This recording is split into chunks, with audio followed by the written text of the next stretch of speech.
You'll help set up for the charity dinner on Friday, right?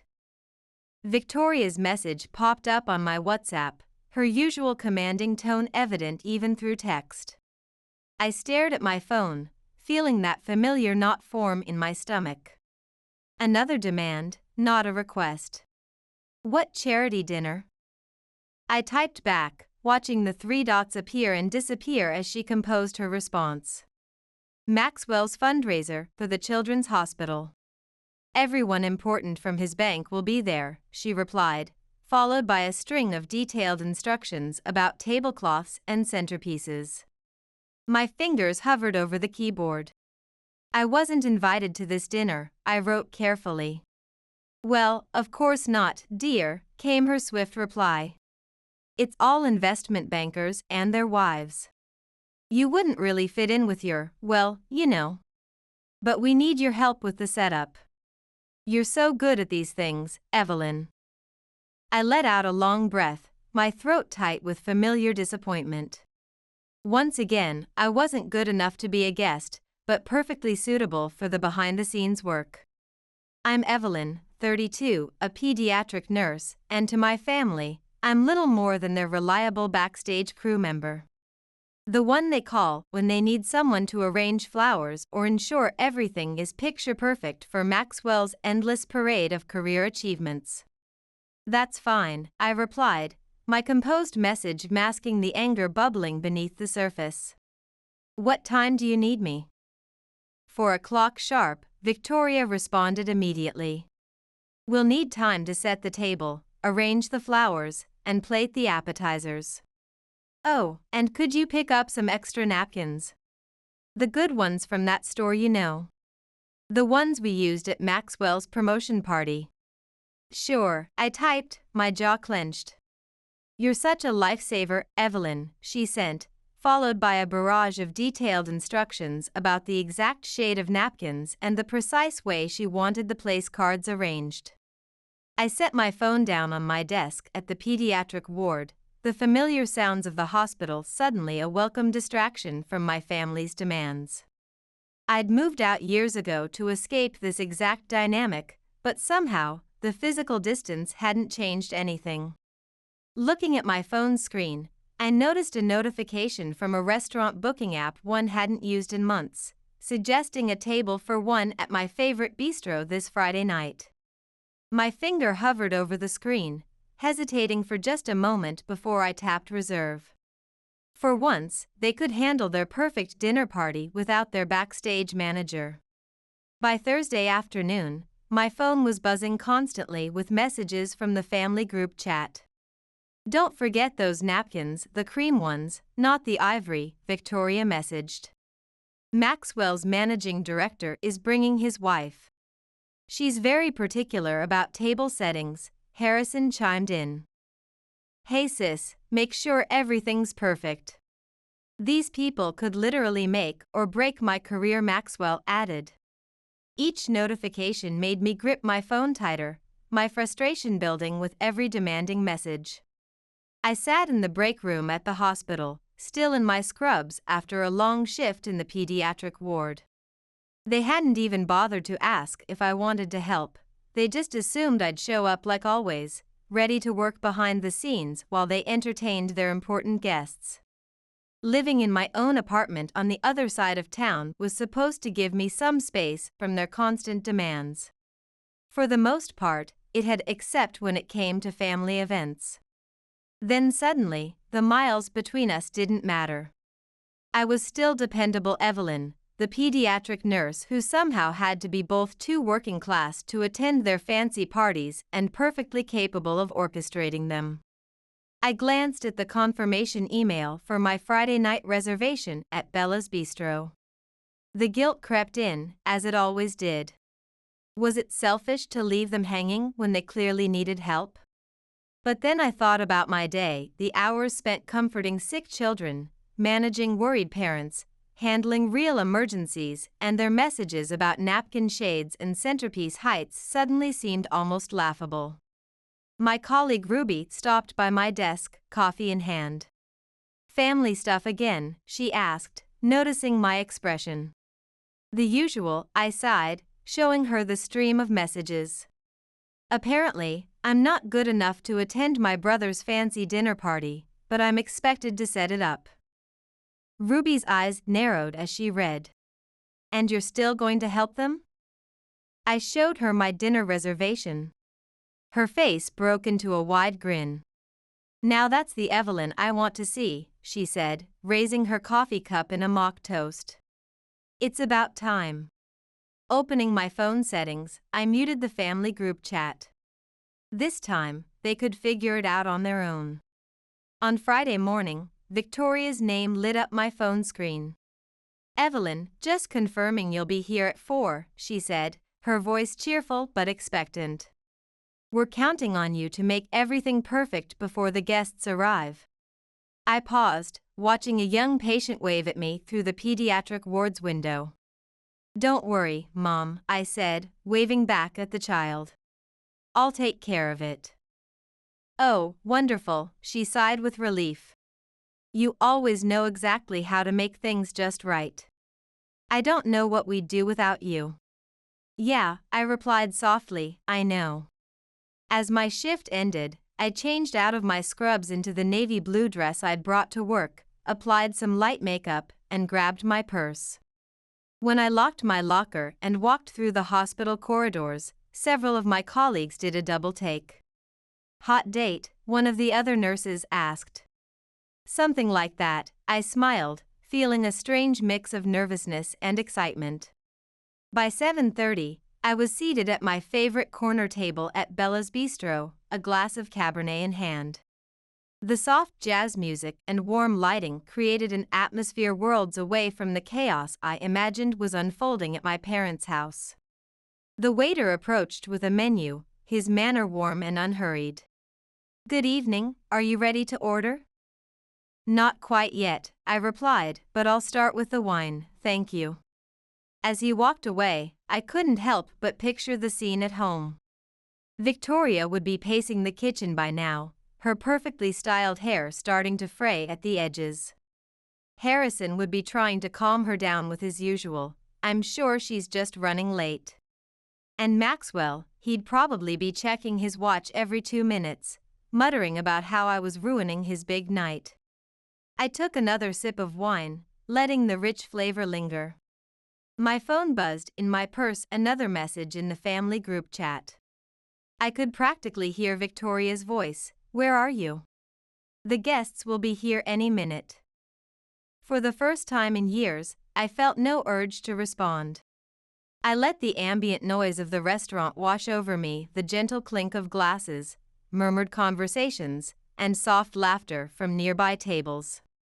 The stress of the hospital shift and my family's demands seemed to melt away with each passing moment. When my waiter returned, I ordered the seared scallops I'd been eyeing on the menu for months but had never found the right occasion to try. At my parents' house across town, I could picture the scene unfolding all too clearly. The perfectly appointed dining room would be in disarray, the table settings incomplete, the appetizers still waiting to be plated. Where is she? Victoria would be demanding, her heels clicking against the hardwood floors as she paced. Her voice would have that familiar edge of panic she always got when things weren't going according to plan. She said she'd be here, Harrison would say, attempting to maintain calm while probably struggling with the wine opener. Maybe she got held up at the hospital. Held up? Victoria would snap, gesturing at the unfinished table. It's not like her patients can't wait. She knew how important tonight was for Maxwell. How could she just disappear? Maxwell would be leaning against the doorframe, scrolling through his phone with that superior smirk of his. Honestly, I don't know why you keep relying on her. She's just a nurse, not a professional event planner. Just a nurse? Harrison's voice would be sharp, a rare note of defense in his tone. She saves lives every day, Maxwell. Show some respect. Back at Bella's, my scallops arrived, beautifully plated and smelling divine. As I took my first bite, savoring the perfectly caramelized exterior, my phone vibrated again. I glanced at the screen. 3 missed calls from Victoria, 2 from Harrison, and a series of increasingly frantic messages in the family group chat. The old Evelyn would have felt guilty, would have rushed to fix everything. But tonight, as I sat in the warm glow of the restaurant, I felt something else entirely: peace. The scene at my parents' house was exactly as I'd imagined, only worse. The dining room table was a mess of mismatched place settings and crooked centerpieces. The expensive candles Victoria had bought remained unlit in their holders. "Where are the napkin rings?" Victoria's voice echoed from the kitchen, tinged with desperation. "Evelyn always handles the napkin rings." "I found some," Harrison called back, fumbling with silver rings that didn't quite match. They'll have to do." Maxwell emerged from his phone call, his face flushed with anger. "The managing director just texted. They're 5 minutes away. This is a complete disaster." "Maybe if you'd helped instead of just standing there complaining," Harrison muttered, surprising everyone with his sharpness.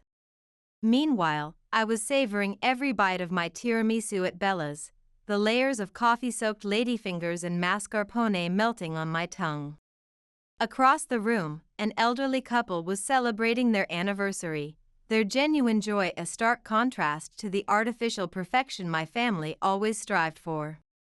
My phone buzzed one final time, a message from Harrison. "We should have appreciated you more, Evelyn. This isn't just about napkins and place settings, is it?" I read the message twice, feeling a mix of vindication and something else, hope, maybe. For the first time, someone in my family seemed to understand that my absence wasn't about table settings or being busy at the hospital. It was about years of being valued only for what I could do for them, never for who I was.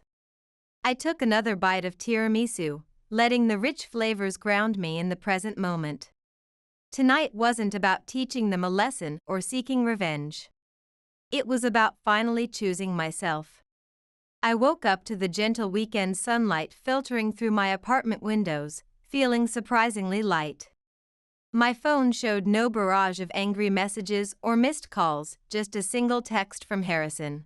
"Can we talk over coffee today?" I made my morning coffee and sat by the window, watching the early joggers pass by on the street below. For once, there was no weight of family obligations hanging over me, no mental checklist of tasks I needed to complete for someone else's perfect event. By mid-morning, I met Harrison at our local coffee shop, Moonbeams. He was already there when I arrived, looking unusually casual in jeans and a sweater instead of his usual business attire. "Hey, Evelyn," he said, his voice gentle. "I ordered your usual vanilla latte, extra shot." I slid into the seat across from him. "Thanks, Dad." "I owe you an apology," he started, his fingers tapping nervously on his coffee cup. "Last night, well, it made us realize how much we've taken you for granted. Especially your mother and me." I took a slow sip of my latte, letting his words sink in. "It's not just about last night, Dad. It's about years of being treated like the family stagehand." "I know," he sighed, meeting my eyes. "We relied on you because you were always so capable, so willing to help. But we never stopped to think about how it made you feel, being excluded from the actual events you worked so hard to create." We talked for nearly an hour, really talked, in a way we hadn't done in years. He listened as I explained how it felt to be deemed not good enough to attend their functions but good enough to work at them. How Maxwell's constant dismissal of my career in nursing stung, especially after the grueling years of training and the emotional toll of working in pediatrics. Later that day, Ruby stopped by my apartment, bringing her signature crisis or celebration pizza, extra cheese, extra gossip. "So," she said, flopping onto my couch, "give me all the details. How was your dinner? How bad was the fallout?" "The dinner was amazing," I told Ruby, grabbing a slice of pizza. "And the fallout, well, Dad actually apologized." Like, really apologized. Ruby's eyes widened. Harrison Kent apologized? The man who once said sorry was a sign of weakness in the corporate world? I know, right? I laughed, then grew serious. He seemed to really understand why I did what I did. It wasn't just about missing one dinner party. As we talked, my phone buzzed with a message from Victoria. We need to talk, Evelyn. Lunch tomorrow? I showed the message to Ruby, who raised an eyebrow. Are you going to go? I think so, I said, surprising myself with how calm I felt about it. It's time we had an honest conversation. Just remember, Ruby said, pointing her pizza slice at me for emphasis, you're not their event coordinator. You're a pediatric nurse who helped 3 kids through their chemo treatments just this week. Don't let them make you feel small. The next day, I met Victoria at a small cafe near the hospital. She was already seated when I arrived, looking slightly less polished than usual. Your father said you had a good talk, she began, stirring her untouched coffee. He made me realize some things. Like what? I asked, keeping my voice steady. Like how we've been treating you, she said, looking uncomfortable. Always expecting you to help, but never including you. It wasn't fair, Evelyn. You're our daughter, not our personal assistant. I felt my chest tighten at her words. That's all I've wanted you to understand, Mom. I love helping when I can, but I need to be valued for who I am, not just what I can do for the family. A new message appeared on my phone. Family dinner next Saturday. Nothing fancy, just us. Would love to have you there as a guest, not help. Love, Mom. I read the message twice, noting the difference in tone from her usual demands. When I arrived at their house that Saturday, the table was already set, not perfectly, but with clear effort. Victoria greeted me with a hug, wearing casual clothes instead of her usual formal attire. Everything's ready, she said, leading me to the living room. Come in and relax. We're so glad you could make it. The dining table had slightly mismatched plates and uneven place settings, but it felt more genuine than any of their perfectly orchestrated events. Harrison was in the kitchen, managing the appetizers himself, while Maxwell lounged on the couch, surprisingly subdued. During dinner, I found myself actually enjoying the conversation. I shared stories about my work in pediatrics, and for the first time, my family seemed genuinely interested. Even Maxwell asked questions about my patients without his usual condescending tone. You know, Victoria said as we were having dessert, I never really understood what you do at the hospital. But hearing about those children, it's incredible work, Evelyn. Later that evening, as I helped her bring coffee cups to the kitchen, my choice this time, not an expectation, she touched my arm gently. I'm really glad you came tonight, she said softly. Not just to help, but to be here.